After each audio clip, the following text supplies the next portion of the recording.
ಜ್ಞಾನೋದಯದಲ್ಲಿ ಎದ್ದು ಮೊರೆಯಿಟ್ಟೆನು. ನಿನ್ನ ವಾಕ್ಯವನ್ನು ನಿರೀಕ್ಷಿಸಿಕೊಂಡಿದ್ದೇನೆ.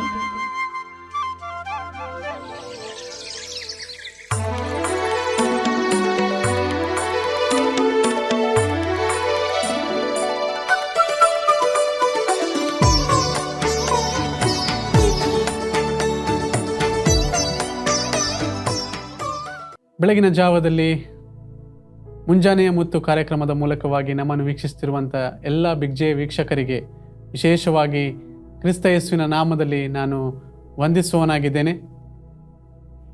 ಹೌದು, ನೂತನ ದಿನವನ್ನು ದೇವರು ನಮಗೆ ಅನುಗ್ರಹಿಸಿಕೊಟ್ಟಿದ್ದಾನೆ. ಕಳೆದು ಹೋದಂಥ ರಾತ್ರಿಯಲ್ಲಿ ದೇವರು ನಮಗೆ ಸುಖಕರವಾದ ನಿದ್ರೆಯನ್ನು ಅನುಗ್ರಹಿಸಿಕೊಟ್ಟು ಬೆಳಗಿನ ಜಾವದಲ್ಲಿ ನಮಗೆ ನಾವೆದ್ದು ಆತನನ್ನು ಕೊಂಡಾಡುವಂತೆ ಸ್ತುತಿಸುವಂತೆ ನಮಗೆ ಕೊಟ್ಟಂಥ ಈ ಕೃಪೆಗಾಗಿ ದೇವರಿಗೆ ನಾವು ಸ್ತೋತ್ರವನ್ನು ಸಲ್ಲಿಸುವ ಹೊಸ ದಿನವು ನಮ್ಮ ಮುಂದೆ ಇದೆ. ಈ ಹೊಸ ದಿನವನ್ನು ಮುಂಗೊಳ್ಳುವುದಕ್ಕಿಂತ ಮುಂಚಿತವಾಗಿ ಒಂದು ಕ್ಷಣ ದೇವರ ವಾಕ್ಯದ ಮೂಲಕವಾಗಿ ನಮ್ಮನ್ನು ಉತ್ತೇಜಿಸಿಕೊಳ್ಳುವ ಮತ್ತು ಈ ಸಮಯದಲ್ಲಿ ವಿಶೇಷವಾಗಿ ನಾವು ಈ ಒಂದು ಕಾರ್ಯಕ್ರಮವನ್ನು ಪ್ರಾರಂಭಿಸುವುದಕ್ಕಿಂತ ಮುಂಚಿತವಾಗಿ ನಾವು ಕುಳಿತಂಥ ಸ್ಥಳದಲ್ಲಿ ನಾವು ಪ್ರಾರ್ಥನೆಯೊಂದಿಗೆ ಈ ಒಂದು ಕಾರ್ಯಕ್ರಮವನ್ನು ನಾವು ಪ್ರಾರ್ಥಿಸುವ. ಪರಿಶುದ್ಧನೂ ಮಹೋನ್ನತನೂ ಆಗಿರುವಂಥ ನಮ್ಮ ಪರಲೋಕದ ಪ್ರೀತಿಯುಳ್ಳ ತಂದೆಯಾದ ದೇವರೇ, ಅಪ್ಪ ಯೇಸುವೆ, ಸಮಯಕ್ಕಾಗಿ ನಾವು ನಿನಗೆ ಸ್ತೋತ್ರವನ್ನು ಸಲ್ಲಿಸ್ತೇವೆ. ಹೊಸ ದಿನವನ್ನು ನಮಗೆ ಅನುಗ್ರಹಿಸಿ ಕೊಟ್ಟಿದ್ದೀಯಪ್ಪ. ಈ ಹೊಸ ದಿನದಲ್ಲಿ ನಾವು ನಿನ್ನನ್ನು ಕೊಂಡಾಡುತ್ತೇವೆ, ನಿನ್ನನ್ನು ಸ್ತುತಿಸ್ತೇವೆ ಸ್ವಾಮಿ. ಈ ಮುಂಜಾನೆಯ ಜಾವದಲ್ಲಿ ಕರ್ತನೆ, ನೀನು ಮಾಡಿದ ಎಲ್ಲ ಉಪಕಾರಗಳನ್ನು ನಾವು ನೆನಪು ಮಾಡಿಕೊಂಡು ಇನ್ನು ಮಾಡಲಿಕ್ಕಿರುವಂಥ ಎಲ್ಲ ಸಹಾಯಗಳಿಗಾಗಿ ಕೂಡ ನಾವು ನಿನಗೆ ಸ್ತೋತ್ರವನ್ನು ಸಲ್ಲಿಸುವವರಾಗಿದ್ದೇವೆ ಸ್ವಾಮಿ. ಹೌದು ಕರ್ತನೆ, ಈ ಬೆಳಗಿನ ಜಾವದಲ್ಲಿ ಅಪ್ಪ ನಮ್ಮ ಒಬ್ಬೊಬ್ಬರ ಸಂಗಡ ನೀನು ಮಾತನಾಡುವುದಕ್ಕಾಗಿ ನಾವು ನಿನಗೆ ಸ್ತೋತ್ರವನ್ನು ಸಲ್ಲಿಸ್ತೇವೆ. ನಮ್ಮ ಸಂಗಡ ಸ್ವಾಮಿ ನೀನು ಇದ್ದುಕೊಂಡು ನಮ್ಮನ್ನು ಎಲ್ಲ ರೀತಿಯಲ್ಲಿ ಸ್ವಾಮಿ ನೀನು ಬಲಪಡಿಸುವ ದೇವರು, ನಮ್ಮನ್ನು ಸ್ವಾಮಿ ಮಾರ್ಗದರ್ಶಿಸುವಂತಹ ದೇವರು ನೀನಾಗಿದ್ದೀಯ. ಅದಕ್ಕಾಗಿ ನಾವು ನಿನಗೆ ಸ್ತೋತ್ರವನ್ನು ಸಲ್ಲಿಸ್ತೇವೆ ಕರ್ತನೆ. ಅಪ್ಪ, ಈ ಒಂದು ಕಾರ್ಯಕ್ರಮವನ್ನು ವೀಕ್ಷಿಸುತ್ತಿರುವಂಥ ಪ್ರತಿಯೊಂದು ಪ್ರಾಣವನ್ನು ನಿನ್ನ ಕೈಗಳಿಗೆ ಒಪ್ಪಿಸಿಕೊಡ್ತೇನೆ ಸ್ವಾಮಿ. ಪ್ರತಿಯೊಬ್ಬರನ್ನು ನಿನ್ನ ಆತ್ಮನಿಂದ ಅಭಿಷೇಕಿಸು. ಎಲ್ಲರನ್ನು ಕೂಡ ಸ್ವಾಮಿ ಈ ದಿನದ ಒಂದು ಮನ್ನದ ಮೂಲಕವಾಗಿ ಅಪ್ಪ ನೀನು ಅವರನ್ನು ಅಭಿಷೇಕಿಸಿ ನಡೆಸು, ನಿನ್ನ ಜ್ಞಾನದಿಂದ ತುಂಬಿಸಿ ನಡೆಸು ಎಂಬುದಾಗಿ ನಾವು ನಿನ್ನಲ್ಲಿ ಪ್ರಾರ್ಥಿಸ್ತೇವೆ ಸ್ವಾಮಿ. ಪುನರಾವರ್ತಿ ಕರ್ತನೆ, ನಮ್ಮೆಲ್ಲರನ್ನ ಕೈಗಳಿಗೆ ಒಪ್ಪಿಸಿಕೊಡುತ್ತಾ ಅಪ್ಪ ಕೇಳಲಿಕ್ಕಿರುವಂಥ ವಾಕ್ಯಗಳ ಮೂಲಕವಾಗಿ ನಮ್ಮೆಲ್ಲರೂ ನೀನು ಬಲಪಡಿಸಿ ನಡೆಸುವುದಕ್ಕಾಗಿ ನಿನಗೆ ಸ್ತೋತ್ರವನ್ನು ಸಲ್ಲಿಸುತ್ತಾ ಯೇಸುವಿನ ನಾಮದಲ್ಲಿ ಪ್ರಾರ್ಥಿಸಿ ವಿಜ್ಞಾಪಿಸಿ ಬೇಡಿದೆ ನಮ್ಮ ತಂದೆಯೇ, ಆಮೆನ್. ಕರ್ತನಲ್ಲಿ ಪ್ರೀತಿಯುಳ್ಳ ದೇವಜನರೇ, ಈ ದಿವಸದ ವಾಕ್ಯ ಧ್ಯಾನಕ್ಕೋಸ್ಕರವಾಗಿ ನಾನು ತೆಗೆದುಕೊಂಡಂಥ ದೇವರ ವಾಕ್ಯದ ಮಾತು ಅದು ಇಬ್ರಿಯದವರಿಗೆ ಬರೆದ ಪತ್ರಿಕೆ 9ನೇ ಅಧ್ಯಾಯ 27ನೇ ವಚನ. ಇಬ್ರಿಯದವರಿಗೆ ಬರೆದ ಪತ್ರಿಕೆ 9ನೇ ಅಧ್ಯಾಯ 27ನೇ ವಚನ. ಒಂದೇ ಸಾರಿ ಸಾಯುವುದು, ಆಮೇಲೆ ನ್ಯಾಯ ತೀರ್ಪು ಮನುಷ್ಯರಿಗೆ ಹೇಗೆ ನೇಮಕವಾಗಿದೆಯೋ ಹಾಗೆಯೇ ಕ್ರಿಸ್ತನು ಸಹ ಬಹುಜನರ ಪಾಪಗಳನ್ನು ಹೊತ್ತುಕೊಳ್ಳುವುದಕ್ಕೋಸ್ಕರ ಒಂದೇ ಸಾರಿ ಸಮರ್ಪಿತನಾದನು ಮತ್ತು ತನ್ನನ್ನು ನಿರೀಕ್ಷಿಸಿಕೊಂಡಿರುವವರಿಗೆ ರಕ್ಷಣೆಯನ್ನುಂಟು ಮಾಡುವುದಕ್ಕೋಸ್ಕರ ಪಾಪ ಸಂಬಂಧವಿಲ್ಲದವನಾಗಿ ಎರಡನೆಯ ಸಾರಿ ಕಾಣಿಸಿಕೊಳ್ಳುವನು.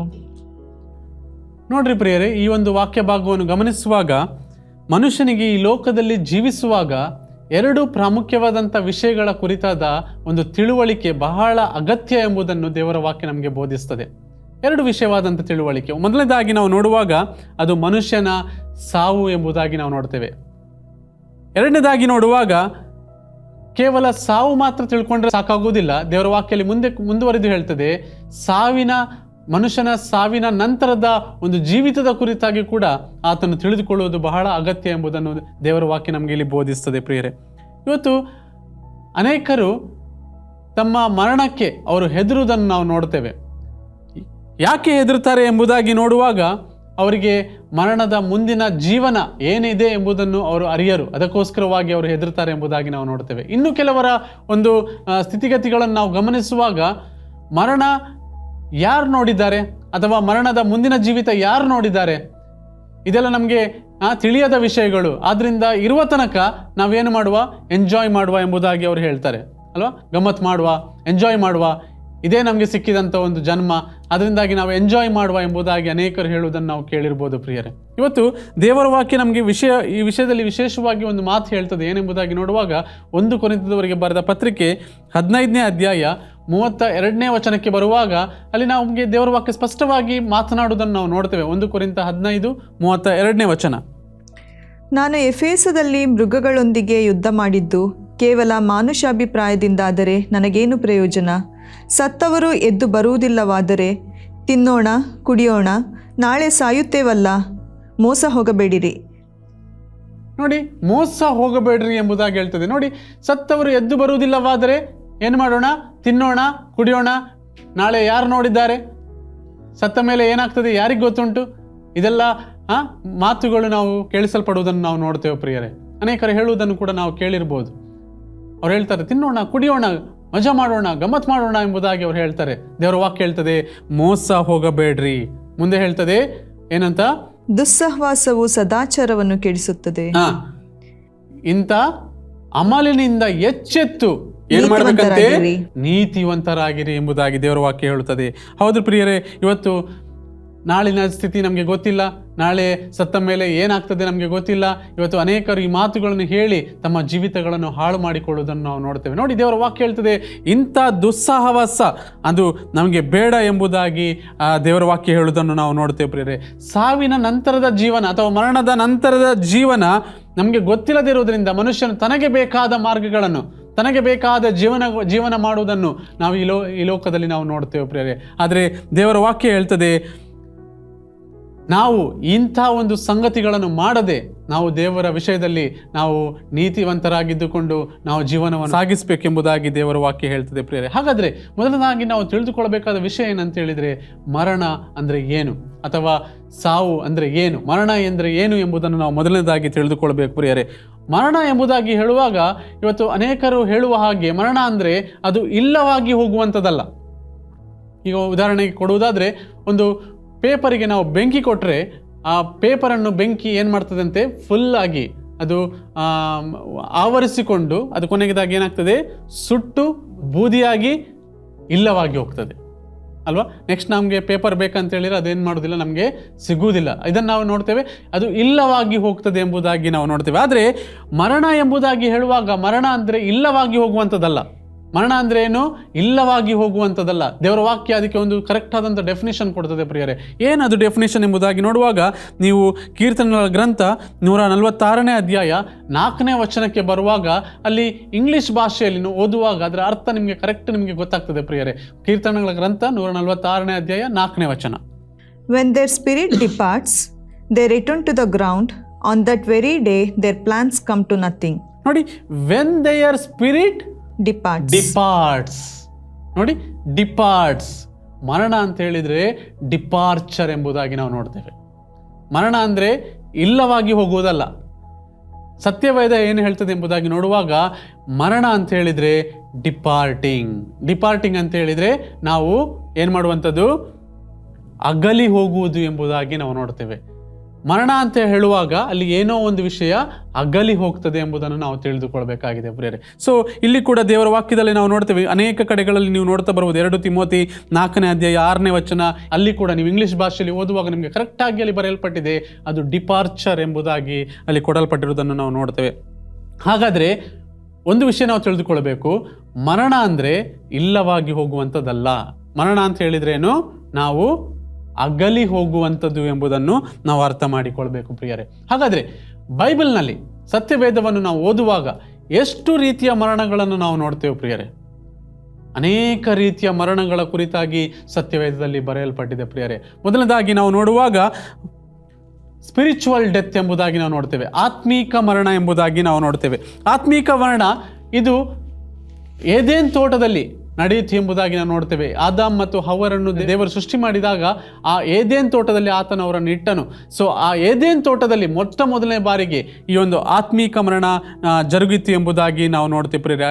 ದೇವರ ಮತ್ತು ಮನುಷ್ಯನ ಒಂದು ಅಗಲುವಿಕೆ ಅಲ್ಲಿ ಆಯಿತು ಎಂಬುದಾಗಿ ನಾವು ನೋಡ್ತೇವೆ ಪ್ರಿಯರೇ. ಆದಿಕಾಂಡ 2ನೇ ಅಧ್ಯಾಯ 15ರಿಂದ 17ನೇ ವಚನ. ಆದಿಕಾಂಡ 2 15ರಿಂದ 17ನೇ ವಚನ. ಯೆಹೋವ ದೇವರು ಆ ಮನುಷ್ಯನನ್ನು ಕರಕೊಂಡು ಹೋಗಿ ಏದೇನ್ ತೋಟವನ್ನು ವ್ಯವಸಾಯ ಮಾಡುವುದಕ್ಕೂ ಕಾಯುವುದಕ್ಕೂ ಅದರಲ್ಲಿ ಇಟ್ಟನು. ಇದಲ್ಲದೆ ಯೆಹೋವ ದೇವರು ಆ ಮನುಷ್ಯನಿಗೆ, ನೀನು ತೋಟದಲ್ಲಿರುವ ಎಲ್ಲ ಮರದ ಹಣ್ಣುಗಳನ್ನು ಯಥೇಚ್ಛವಾಗಿ ತಿನ್ನಬಹುದು, ಒಳ್ಳೆದರ ಕೆಟ್ಟದ್ದರ ಅರುಹನ್ನು ಹುಟ್ಟಿಸುವ ಮರದ ಹಣ್ಣನ್ನು ಮಾತ್ರ ತಿನ್ನಬಾರದು, ತಿಂದ ದಿನ ಸತ್ತೇ ಹೋಗುವಿ ಎಂದು ವಿಧಿಸಿದನು. ಒಂದು ಆಜ್ಞೆಯನ್ನು ಕೊಡ್ತಾನೆ ಪ್ರಿಯರೇ. ದೇವರು ಮನುಷ್ಯನಿಗೆ ಒಂದು ಆಜ್ಞೆಯನ್ನು ಕೊಡ್ತಾನೆ. ಆ ಆಜ್ಞೆ ಏನಂತ ಹೇಳಿದರೆ, ಈ ಮರದ ಹಣ್ಣನ್ನು ನೀನೇನು ಮಾಡಬಾರ್ದು, ಒಂದು ಅಲ್ಲಿ ಇದ್ದಂಥ ಒಂದು ಮಧ್ಯದಲ್ಲಿ ಇದ್ದಂಥ ಒಂದು ಮರದ ಹಣ್ಣನ್ನು ನೀನೇನು ಮಾಡಬಾರ್ದು, ತಿನ್ನಬಾರದು. ತಿಂದರೆ ಸತ್ತೇ ಹೋಗ್ತಿ ಎಂಬುದಾಗಿ ದೇವರು ಹೇಳಿದ್ರು. ನೋಡಿ, ಪ್ರಥಮ ಮರಣ ಕುರಿತಾಗಿ ಅಲ್ಲಿ ದೇವರು ಮಾತನಾಡುವುದನ್ನು ನಾವು ನೋಡ್ತೇವೆ. ನೀನು ತಿಂದ ದಿನ ಏನಾಗ್ತಿ? ಸತ್ತು ಹೋಗ್ತಿ, ಮರಣ ಹೊಂದುತ್ತಿ ಎಂಬುದಾಗಿ ಅಲ್ಲಿ ಹೇಳುವುದನ್ನು ನಾವು ನೋಡ್ತೇವೆ. ನಮಗೆ ಆ ಕತೆ ಗೊತ್ತುಂಟು ಪ್ರಿಯರೇ. ಮುಂದಿನ ಸಮಯಗಳಲ್ಲಿ ಏನಾಯಿತು ಎಂಬುದಾಗಿ ನೋಡುವಾಗ ಆ ಹಣ್ಣನ್ನು ಆ ಮನುಷ್ಯರು ಏನು ಮಾಡಿದರು? ತಿಂದರು. ಪ್ರಥಮ ಮನುಷ್ಯರು ಆ ಹಣ್ಣನ್ನು ತಿಂದರು ಎಂಬುದಾಗಿ ನಾವು ನೋಡ್ತೇವೆ. ಯಾವಾಗ ಅವರು ಆ ಮರದ ಹಣ್ಣನ್ನು ತಿಂದರೋ ಪ್ರಿಯರೇ, ದೇವರ ವಾಕ್ಯದಲ್ಲಿ ನಾವು ನೋಡ್ತೇವೆ, ದೇವರ ಮತ್ತು ಮನುಷ್ಯನ ಅನ್ಯೋನ್ಯತೆ ಏನಾಯ್ತಂತೆ? ಅಲ್ಲಿ ಬೇರ್ಪಟ್ಟಿತು. ದೇವರು ಆದಾಮ್ ಮತ್ತು ಹವ್ವನನ್ನು ಏನು ಮಾಡಿದ್ರಂತೆ? ಆ ಏದೆನ್ ತೋಟದಿಂದ ಅವರನ್ನು ಹೊರಗೆ ಹಾಕಿದೆ ಎಂಬುದಾಗಿ ನಾವು ನೋಡ್ತೇವೆ. ಅಲ್ಲಿ ನಡೆದಂಥ ಒಂದು ಕಾರ್ಯ ಏನೆಂಬುದಾಗಿ ನೋಡುವಾಗ, ಅಲ್ಲಿಯವರೆಗೆ ಆದಾಮ್ ಮತ್ತು ಹವ್ವರು ಮತ್ತು ದೇವರು ಅವರು ಏನಾಗಿದ್ರಂತೆ? ಅನ್ಯೋನ್ಯತೆಯಲ್ಲಿ ಉಳ್ಳವರಾಗಿದ್ದರು ಎಂಬುದಾಗಿ ನಾವು ನೋಡ್ತೇವೆ. ಆದರೆ ಯಾವಾಗ ಪಾಪ ಆ ಮಧ್ಯಕ್ಕೆ ಬಂತು ಪ್ರಿಯರೇ, ಅವ್ರು ಏನು ಮಾಡಿದ್ರಂತೆ? ಅಲ್ಲಿಂದ ಅವರು ಬೇರ್ಪಡಿಸಲ್ಪಟ್ಟರು. ಈಗ ಆತ್ಮದಲ್ಲಿ ಅವ್ರು ಏನಾದ್ರಂತೆ? ಅವರು ಬೇರ್ಪಟ್ಟರು ಎಂಬುದಾಗಿ ನಾವು ನೋಡ್ತೇವೆ ಪ್ರಿಯರೇ. ಸೊ ಅದರ ಅರ್ಥ ಏನೆಂಬುದಾಗಿ ನೋಡುವಾಗ, ಮನುಷ್ಯನ ಆತ್ಮ ಅಲ್ಲಿ ಏನಾಯ್ತಂತೆ? ಸತ್ತಿತು. ಯಾಕಂದರೆ ಮನುಷ್ಯನ ಆತ್ಮದ ಮೂಲಕವಾಗಿ, ತನ್ನ ಆತ್ಮದ ಮೂಲಕವಾಗಿ ಆತನು ಯಾರನ್ನು ನೋಡ್ತಾ ಇದ್ದ? ದೇವರನ್ನು ನೋಡ್ತಿದ್ದ. ಸೊ ದೇವರೊಂದಿಗೆ ಕಮ್ಯುನಿಕೇಟ್ ಮಾಡ್ತಾ ಇದ್ದ. ಈಗ ಯಾವಾಗ ಪಾಪ ಅಲ್ಲಿ ಬಂತು, ಆ ಪಾಪದಿಂದಾಗಿ ಅವರ ಆತ್ಮೀಕ ಮರಣ ಅಲ್ಲಿ ಜರುಗಿತು ಎಂಬುದಾಗಿ ನಾವು ನೋಡ್ತೇವೆ. ಯಾವಾಗ ಈ ಆತ್ಮೀಕ ಮರಣ ನಡೀತೋ, ಅದರ ಮುಂದೆ ಬಂದಂಥ ಎಲ್ಲ ಒಂದು ವಾಕ್ಯ ಭಾಗಗಳನ್ನು ನೋಡುವಾಗ ನೋಡಿ, ಮೋಶೆಯ ಕಾಲದಲ್ಲಿ ಮೋಶೆ ದೇವರನ್ನು ಕೇಳಿಕೊಂಡ ಏನಂತೇಳಿ? ದೇವರೇ, ನನಗೆ ನಿನ್ನ ಮುಖವನ್ನು ನೋಡಬೇಕು. ಆದರೆ ಅವನಿಗೆ ಸಾಧ್ಯವಾಗಲಿಲ್ಲ ಅಲ್ವಾ? ಯಾಕೆ ಸಾಧ್ಯವಾಗಲಿಲ್ಲ? ಯಾಕಂದರೆ ಆದಾಮನಲ್ಲಿ ನಡೆದಂಥ ಒಂದು ಕಾರ್ಯ ಪ್ರಿಯರೇ, ಅದು ಆತ್ಮಿಕವಾದಂಥ ಒಂದು ಮರಣದ ಮೂಲಕವಾಗಿ ಅವರು ಏನಾಯಿತು? ಮೋಶೆಗೂ ಕೂಡ ದೇವರನ್ನು ನೋಡಲಿಕ್ಕೆ ಸಾಧ್ಯವಾಗಲಿಲ್ಲ. ಮುಂದೆ ನಾವು ನೋಡಿಕೊಂಡು ಹೋಗುವಾಗ ಅನೇಕ ಸ್ಥಳಗಳಲ್ಲಿ ನಾವು ನೋಡ್ತೇವೆ ಪ್ರಿಯರೇ, ಅನೇಕ ಪ್ರವಾದಿಗಳು ಅವರು ದೇವರನ್ನು ನೋಡಲಿಕ್ಕೆ ಪ್ರಯತ್ನ ಪಟ್ಟರು, ಆದರೆ ಅವ್ರಿಗೆ ಯಾರಿಗೂ ಕೂಡ ನೋಡಲಿಕ್ಕೆ ಆಗಲಿಲ್ಲ ಎಂಬುದಾಗಿ ನಾವು ನೋಡ್ತೇವೆ. ಈವನ್ ಕೊನೆಯದಾಗಿ ನಾವು ನೋಡ್ತೇವೆ, ಪ್ರಕಟಣೆ ಗ್ರಂಥದಲ್ಲಿ ಯೋಹಾನನು ಕೂಡ, ಶಿಷ್ಯನಾದ ಯೋಹಾನನು ಕೂಡ ಯೇಸು ಸ್ವಾಮಿಯ ದರ್ಶನವನ್ನು ನೋಡಿದ ಕೂಡಲೇ ಆತನು ಏನು ಮಾಡಿದಂತೆ? ಆತನು ಬೋರಲ ಬಿದ್ದನು. ಅವನು ನೋಡ್ಲಿಕ್ಕೆ ಆಗಲಿಲ್ಲ ಪ್ರಿಯರೇ. ಅಂಥ ಒಂದು ಮಹಿಮೆ, ತೇಜಸ್ಸು, ಆ ಮಹಿಮೆಯನ್ನು ಆತನಿಗೆ ನೋಡ್ಲಿಕ್ಕೆ ಆಗಲಿಲ್ಲ ಎಂಬುದಾಗಿ ನಾವು ನೋಡ್ತೇವೆ ಪ್ರಿಯರೇ. ಅಂಥ ಒಂದು ಸ್ಥಿತಿಯಲ್ಲಿ ಇವತ್ತು ಮನುಷ್ಯನು ಹಾದು ಹೋಗ್ತಿದ್ದಾನೆ ಎಂಬುದಾಗಿ ನಾವು ನೋಡ್ತೇವೆ. ಈ ಒಂದು ಆತ್ಮೀಕ ಮರಣದ ನಿಮಿತ್ತವಾಗಿ ಇವತ್ತು ಮನುಷ್ಯನು ದೇವರ ಒಂದು ಸಂಗಡ ಅನ್ಯೋನ್ಯತೆ ಮಾಡದಂಥ ಒಂದು ಸ್ಥಿತಿಯಲ್ಲಿ ಆತನು ಇದ್ದಾನೆ ಎಂಬುದನ್ನು ನಾವು ಅರ್ಥ ಮಾಡಿಕೊಳ್ಬೇಕು ಪ್ರಿಯರೇ. ಹಾಗಾದರೆ ಇವತ್ತು ಆತ್ಮೀಕ ಮರಣವನ್ನು ಹೊಂದಿದಂಥ ಈ ಮನುಷ್ಯನು ಪುನಃ ದೇವರ ಬಳಿಗೆ ಸೇರಲಿಕ್ಕೆ ಸಾಧ್ಯ ಉಂಟಾ? ಖಂಡಿತವಾಗಿಯೂ. ಅದಕ್ಕಿರುವಂಥ ಏಕೈಕ ಮಾರ್ಗ ಅದು ಯೇಸುಸ್ವಾಮಿ. ಯೇಸುಸ್ವಾಮಿ ಅಂದು ಆದಾಮ್ ಹವರು ಮೂಲಕವಾಗಿ ಆದಂಥ ಒಂದು ಆತ್ಮೀಕ ಮರಣ ಇವತ್ತು ಏನಾಯಿತು? ಯೇಸುಸ್ವಾಮಿಯ ಮೂಲಕವಾಗಿ ನಮಗೆ ಪುನಃ ಆತನು ಅದನ್ನು ಒದಗಿಸಿಕೊಟ್ಟನೆಂಬುದಾಗಿ ನಾವು ನೋಡ್ತೇವೆ ಪ್ರಿಯರೇ. ಆ ಕಲ್ವಾರಿ ಕ್ರೂಜಲ್ಲಿ ತನ್ನ ಪ್ರಾಣವನ್ನು ಕೊಡುವುದರ ಮೂಲಕ, ತನ್ನ ರಕ್ತವನ್ನು ಸುರಿಸುವುದರ ಮೂಲಕ ನಮಗೆ ಪುನಂದಾವರ್ತಿ ಆ ಒಂದು ಅನ್ಯೋನ್ಯತೆಯನ್ನು ಆತನು ಒದಗಿಸಿಕೊಟ್ಟನೆಂಬುದಾಗಿ ನಾವು ನೋಡ್ತೇವೆ ಪ್ರಿಯರೇ. ಇವತ್ತು ನಾವು ಮಾಡಬೇಕಾಗಿರೋದು ಇಷ್ಟೇ ಪ್ರಿಯರೇ. ಈ ಬೆಳಗಿನ ಜಾವದಲ್ಲಿ ನಾವು ಪುನಂದಾವರ್ತಿ ಆ ಒಂದು ಆತ್ಮಿಕವಾಗಿ ನಾವು ದೇವರ ಸಂಗಡ ಸೇರಬೇಕಾಗಿದ್ರೆ ನಾವು ಮಾಡಬೇಕಾಗಿರುವಂಥದ್ದು ಒಂದೇ ಒಂದು ಸಂಗತಿ ಏನಂದರೆ, ಯೇಸು ಕ್ರಿಸ್ತನನ್ನು ನಮ್ಮ ಸ್ವಂತ ರಕ್ಷಕನನ್ನಾಗಿ ಅಂಗೀಕರಿಸಿಕೊಳ್ಳುವಂಥದ್ದು. ಇವತ್ತು ಈ ಪ್ರಶ್ನೆ ನಿಮ್ಮ ಮುಂದೆ ನಾನು ಇಡಲಿಕ್ಕೆ ಬಯಸ್ತೇನೆ ಪ್ರಿಯರೇ. ಇವತ್ತು ನಾವು ಯೇಸು ಸ್ವಾಮಿಯನ್ನು ನಮ್ಮ ಸ್ವಂತ ರಕ್ಷಕನನ್ನಾಗಿ ಅಂಗೀಕರಿಸಿಕೊಂಡಿದ್ದೆವು. ಒಂದು ವೇಳೆ ಇನ್ನೂ ನಾವು ಯೇಸು ಸ್ವಾಮಿಯನ್ನು ಸ್ವಂತ ರಕ್ಷಕನಾಗಿ ಅಂಗೀಕರಿಸಿಕೊಳ್ಳದಿದ್ದರೆ, ಈ ದಿವಸ ನಿಮಗೆ ನಾನು ಒಂದು ಅವಕಾಶವನ್ನು ಮಾಡಿಕೊಡ್ತೇನೆ. ನಮ್ಮ ಜೀವಿತಕ್ಕೆ, ನಮ್ಮ ಆತ್ಮವನ್ನು ಉಜ್ಜೀವಿಸುವಂತಹ, ನಮ್ಮ ಆತ್ಮವನ್ನು ಪುನಂದಾವರ್ತಿ ಕರ್ತನ ಕಡೆಗೆ ನಮ್ಮ ಆತ್ಮವನ್ನು ದೇವರಲ್ಲಿ ಒಂದು ಮಾಡುವಂಥ ಆ ಒಂದು ಯೇಸು ಸ್ವಾಮಿಯ ಬಳಿಗೆ ನಾವು ಬಂದು ಆತನನ್ನು ನಮ್ಮ ಜೀವಿತದಲ್ಲಿ ಸ್ವಂತ ರಕ್ಷಕನನ್ನಾಗಿ ಅಂಗೀಕರಿಸಿಕೊಳ್ಳುವ ಈ ಮೂಲಕವಾಗಿ ಆ ಒಂದು ಅನ್ಯೋನ್ಯತೆಯಲ್ಲಿ ನಾವೆಲ್ಲರೂ ಕೂಡ ಮುಂದುವರಲಿಕ್ಕಾಗುವಂತೆ ದೇವರು ತಾನೇ ನಮಗೆಲ್ಲರಿಗೂ ಸಹಾಯ ಮಾಡಲಿ. ನಾವಿರುವಂಥ ಸ್ಥಳದಲ್ಲಿಯೇ ನಾವು ಈ ಸಮಯದಲ್ಲಿ ಪ್ರಾರ್ಥನೆಯೊಂದಿಗೆ ನಾವು ಈ ಒಂದು ಕಾರ್ಯಕ್ರಮವನ್ನು ನಾವು ಮುಗಿಸುವ. ಪರಿಶುದ್ಧನ ಮಹೋನ್ನತನೂ ಆಗಿರುವಂಥ ನಮ್ಮ ಪರಲೋಕದ ಪ್ರೀತಿಯುಳ್ಳ ತಂದೆಯಾದ ದೇವರೇ, ಅಪ್ಪ ಯೇಸು ಸಮಯಕ್ಕಾಗಿ ನಾವು ನಿನಗೆ ಸ್ತೋತ್ರವನ್ನು ಸಲ್ಲಿಸ್ತೇವೆ. ಹೌದು ಕರ್ತನೆ, ಪುನೊಂದು ದಿನವನ್ನು ನಮಗೆ ಕೊಟ್ಟಿದ್ದಿ ಕರ್ತನೆ. ವಿಶೇಷವಾಗಿ ಅಪ್ಪ ಹೌದು ಕರ್ತನೆ, ಒಂದೇ ಸಾರಿ ಸಾಯುವುದು, ಆಮೇಲೆ ನ್ಯಾಯ ತೀರ್ಪು ಎಂಬುದಾಗಿ ನಿನ್ನ ವಾಕ್ಯದಲ್ಲಿ ನಾವು ನೋಡ್ತೇವೆ ಸ್ವಾಮಿ. ಹೌದು ಕರ್ತನೆ, ಒಂದು ಸಾರಿ ಕರ್ತನೆ ಆದಾಮ ಹವ್ವರು ಆ ಏದೆನ್ ತೋಟದಲ್ಲಿ ಸ್ವಾಮಿ ಆತ್ಮೀಕವಾಗಿ ಸತ್ತರು ಎಂಬುದಾಗಿ ನಾವು ನೋಡ್ತೇವೆ. ಆ ಒಂದು ಆತ್ಮೀಕವಾಗಿ ಸತ್ತದರ ನಿಮಿತ್ತವಾಗಿ ಕರ್ತನೆ ಅಪ್ಪ ಇವತ್ತು ಲೋಕದಲ್ಲಿ ಪಾಪ, ಮರಣ, ಶಾಪಗಳು, ರೋಗಗಳು ಅಪ್ಪ ಎಲ್ಲವೂ ಕೂಡ ತುಂಬಿಕೊಂಡವು. ಆದರೆ ನಿನ್ನ ಮಗನಾದಂಥ ಯೇಸು ಕ್ರಿಸ್ತನ ಮೂಲಕವಾಗಿ ನೀನು ತೋರಿಸಿದಂಥ ನಿನ್ನ ಪ್ರೀತಿ ಕೃಪೆಗಳಿಗಾಗಿ ನಾವು ನಿನಗೆ ಸ್ತೋತ್ರವನ್ನು ಸಲ್ಲಿಸ್ತೇವೆ.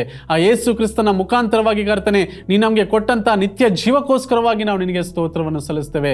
ಆ ಯೇಸು ಕ್ರಿಸ್ತನ ಮುಖಾಂತರವಾಗಿ ಅಪ್ಪ ಹೌದು ಕರ್ತನೆ ನೀನು ನಮ್ಮನ್ನು ತಿರುಗಿ ದೇವರ ಅನ್ಯೋನ್ಯತೆಯಲ್ಲಿ ಸ್ವಾಮಿ ನಮ್ಮನ್ನು ಸೇರಿಸಿಕೊಂಡದಕ್ಕಾಗಿ ನಾವು ನಿನಗೆ ಸ್ತೋತ್ರವನ್ನು ಸಲ್ಲಿಸ್ತೇವೆ ಕರ್ತನೆ.